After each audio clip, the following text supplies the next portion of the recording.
Hi everyone, welcome to my channel. If you're new, I would love it if you would subscribe. Today I'm going to share with you guys how I transition my kids from co-sleeping to their crib and eventually into their room. So if you'd like to know more about that, then just keep on watching. So before I even start this video, I do want to give a disclaimer. Not every child is the same. So whatever I did for my kids, it may or may not work out for you. I have been fortunate enough that the things that I did worked out for both of my kids, even though they had very different sleeping personalities, if that's even a thing. So to start off, for those of you that don't know, I do have a 2-year-old and a 1-year-old that are almost turning a 3 and 2. So I have been doing this for a while. When I first had my son, he was a really good sleeping baby. He would just sleep all the time. We started off with him sleeping in his bassinet in our room because we did only have a 1-bedroom. So he slept in that bassinet up until he was about 6 months old, which is when he started rolling over and kind of moving a little bit more. And by then we were living somewhere else, but we were still in a 1-bedroom, and I was already pregnant with my second. So when I decided for him to come and co-sleep with us on the bed, it didn't have a crib for him. At that moment, it wasn't really an option because he was waking up still kind of frequently. I wasn't really worried about him not being able to breathe or anything like that because he was already older baby. So what I did was, my husband was right here. Obviously, my baby was in the middle and I was kind of like lower to him. I don't know if that makes any sense, but basically it was to the point where like our blanket wasn't going over him. I know there are some people that just use 2 separate blankets. I just didn't want to do that. We did that for another 6 months, so until he was like a year old. You can imagine me with my belly and just sharing a bed with them. I was always on the edge. I hated it. No, never again. By the time he was a year old, I was like, you know what, I'm fed up. I don't want to share a bed with you anymore.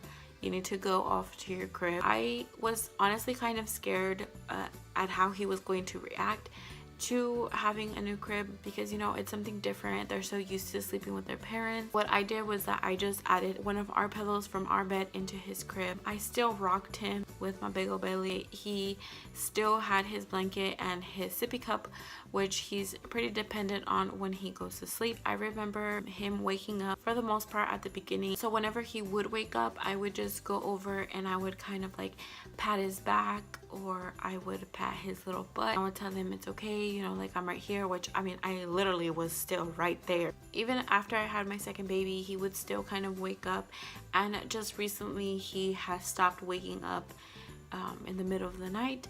And if he does, I usually send in my husband because if he sees me, then he's gonna want me to take him out, or I would just kind of let him cry it out for a bit.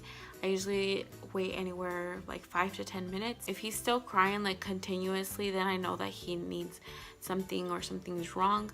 But if he just cries for a little bit and then he goes right back to sleep, then he's totally fine. And I do that also with my almost 2-year-old. Usually, like if he wakes up, he's pretty good about not waking up during the night. So if he does wake up, then he usually wants water. That's like basically like my story with him. And then when my oldest was a year and a month old, that's when I had my second baby, and I just knew that that boy was gonna give me trouble from the second that they brought him into the room. Oh my goodness. They would bring him into the room all sleeping and fine, and it's like he knew that I was there because not even like 5 minutes later he would be crying and I would have to go and hold him. When we first got home, he would not stay in his bassinet whatsoever, and it was kind of frustrating for me at the beginning. So then we had to buy a swing for him because I honestly had no other choice. Where else was I gonna put him to sleep? He couldn't sleep with us on the bed. He's still too little. When they're that little, I just don't feel comfortable at all. So we did that, and then on top of that, he also, I feel like there was a time where he had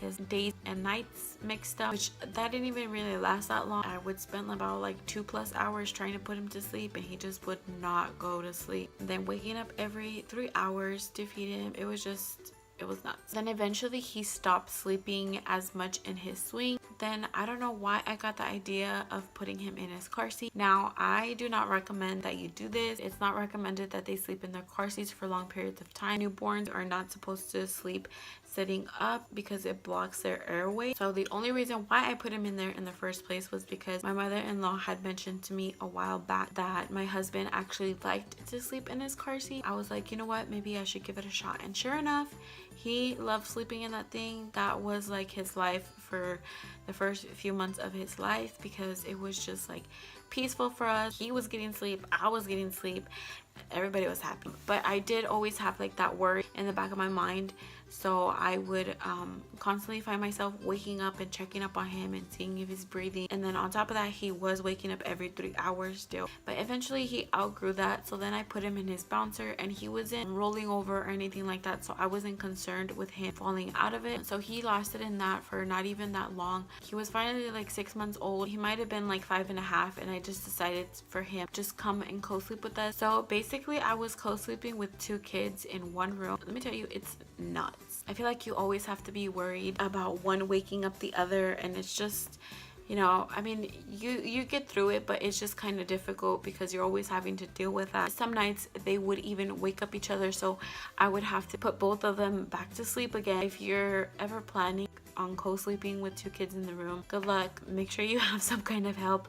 I mean, it's doable with just you doing it, but sometimes it can get a little frustrating. So he co-slept with us, want to say for a good 5 months, I think. So then we winded up getting a play pack, and I actually got the Fisher Price. I forgot what the name of it is, but I'll leave it right here and I'll link down below if you guys want to check it out. But I actually really liked it. We had also bought it because we were gonna travel to Mexico, so I wanted to make sure that he was like okay inside of it, since it was gonna be his first time sleeping without us on the same bed. So I did the same thing that I did for my oldest. I just put one of our pillows in there. I kind of put him in there and he was fine. He was good to go. There was no issue. By that point, he was only waking up once a night. Then eventually, whenever we came back from our trip, we got a crib for him. We just kind of transferred him to his crib, which was no biggie at all. So now, just a few months ago, when we moved into our 2-bedroom apartment, we set up their cribs in there as they had it set up back at the old place. It wasn't really my youngest, it was my oldest that I was kind of having issues with, and he would wake up and he would want to like come and sleep with us. Sometimes I would send my husband over there, or sometimes I would try to go over there and like console him, do that it's okay, you need to go to sleep, it's time to go Mimi's thing. Then some days my husband would just be like, you know what, I'm not gonna listen to him cry, let's just bring him over. I would just get so fed up with it, and I was like, you know what, no, he needs to learn that he needs to stay there. That's when we would let him cry it out. We would go in on check on him. It's not like we left him there crying for hours on end. I feel like sometimes when people think of the cry it out method, they think that you're just leaving them there, you're not doing anything. I mean, I think it's good for them to just kind of cry it out and kind of figure out how to get themselves to sleep, especially at the age that they are now. I feel like it's okay for them to do that. In the morning, they're gonna be happy to see you, and you're gonna be happy to see them, and you're gonna hug them and you're gonna kiss them. Like, still gonna give them lots of love, and they're still gonna feel all that love. You know, that's just how I feel about it. You may disagree, and that's perfectly fine as well. Whatever works for you. The tips that I would just give you if you're going through this is just to be consistent and show them tough love. A little bit of crying it out. You don't even have to do it for that long. You can measure up the time. You can decide how you want to do it. This is just how I did it. But yeah, just be consistent, and if you want them out of the room, you can. Now, I will say that when they are sick, I would just bring them over here just because it's easier for me, and it's easier since they do share a room, that they don't wake up each other, because they have done that before. It's just about figuring out how your kids work, what kind of sleeping personality they have. So if you guys have any more questions, then please leave me a comment down below.